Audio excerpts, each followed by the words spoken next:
औज़ुबिल्लाहिमिनश्शैतानिर्रजीम बिस्मिल्लाहिर्रहमानिर्रहीम। प्यारे बच्चों, अस्सलाम वालेकुम वरहमतुल्लाहि वबरकातुहू। जमात आठवीं, मज़मून उर्दू, और मौजू हमारा चल रहा है नोबल इनाम की कहानी। तो आज हम इसे आगे पढ़ेंगे। अल्फ्रेड नोबल के वालिद एक ताजिर थे। ताजिर किसे कहते हैं? तिजारत करने वाले को ताजिर कहते हैं। यानी अल्फ्रेड नोबल के जो वालिद थे वो एक ताजिर थे, तिजारत करने वाले थे, जो अल्फ्रेड की पैदाइश के वक़्त दिवालिया हो गए थे। यानी जब अल्फ्रेड नोबल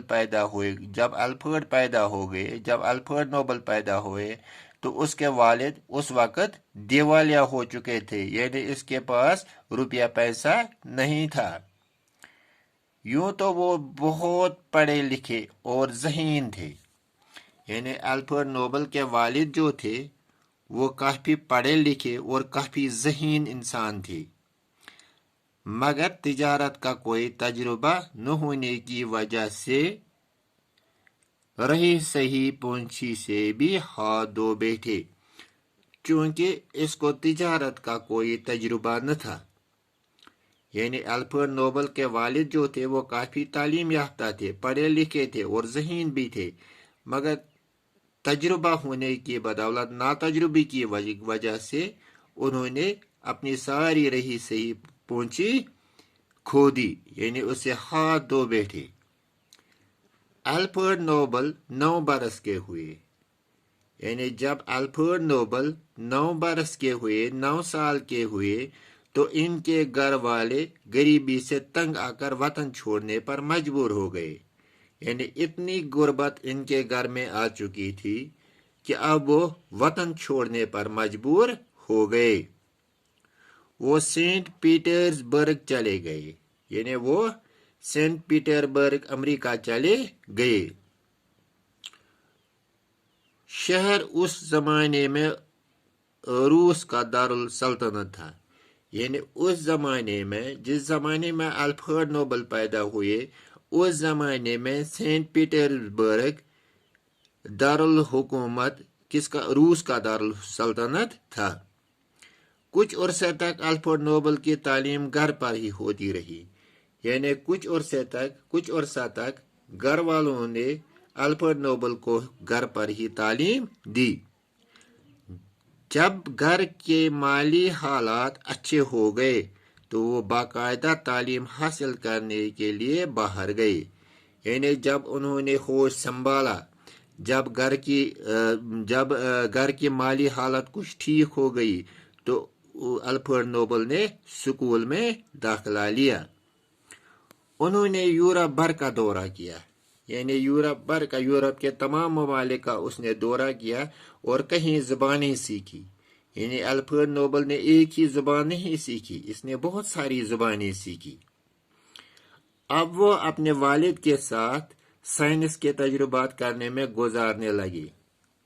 अब उसने क्या किया? अब उसने वालिद के साथ काम करना शुरू किया और साइंसी तजुर्बात में अपना वक़्त गुजारने लगा। 29 साल की उम्र में जब वो इंजीनियरिंग और केमिस्ट्री में माहिर हो गए, यानी जब वो इंजीनियरिंग और केमिस्ट्री के तजुर्बात करने में माहिर हो गए, तो उन्होंने नाइट्रोग्लिसरीन दरियाफ्त की। तो उसने एक ऐसी चीज ईजाद की जिसका नाम नाइट्रोग्लिसरीन है। नाइट्रोग्लिसरीन के मिलावट से उन्होंने 1827 में डायनामाइट ईजाद किया। यानी इस नाइट्रोग्लिसरीन से इसने क्या किया? इस नाइट्रोग्लिसरीन ने इसने डायनामाइट ईजाद किया। डायनामाइट एक किस्म का बारूद है। यानी डायनामाइट जो है एक किस्म का बारूद है जिसकी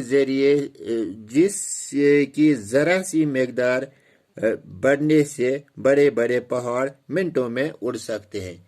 यानी इतना ताकतवर ये है, इतना ताकतवर ये है कि इससे बड़े बड़े पहाड़ मिनटों में उड़ सकते हैं।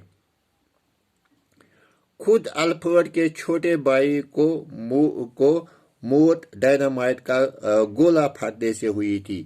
یعنی اس کا جو چھوٹا بھائی تھا وہ چھوٹا بھائی ڈائنامائٹ پھٹنے کی وجہ سے ڈائنامائٹ کا گولہ پھٹنے کی وجہ سے اس نے اپنی جان گنوا دی.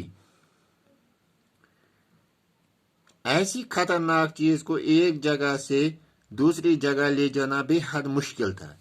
یعنی ڈائنامائٹ کو ایک جگہ سے دوسری جگہ تک لے جانا کافی مشکل تھا، لیکن الفرڈ نے وہ ترکیب بھی ڈھونڈ لی.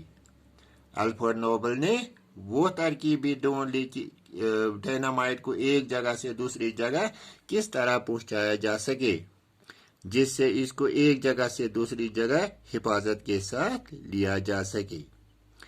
الفرڈ نوبل بہت محنتی تھے. الفرڈ نوبل جو تھے وہ کافی محنتی تھے، بہت محنتی تھے. وہ رات دن کام میں لگے رہتے تھے. یعنی رات اور دن وہ اپنے کام میں لگے رہتے تھے. انہوں نے اپنی محنت سے بہت دولت پیدا کی. یعنی اپنی محنت کی وجہ سے اس نے کافی دولت کمائی. وہ بہت فراغ دل بھی تھے. یعنی بڑے دل والے تھے. انہوں نے اپنے ملازموں اور مزدوروں کے رہنے کے لیے اچھے ہوادار مکان بنائے. یعنی اپنے مزدوروں کے لیے اس نے مکان بنوائے اور اپنے منافع میں کام کرنے والوں کو بھی شریک کیا. کل آگے پڑھیں گے پیارے بچوں.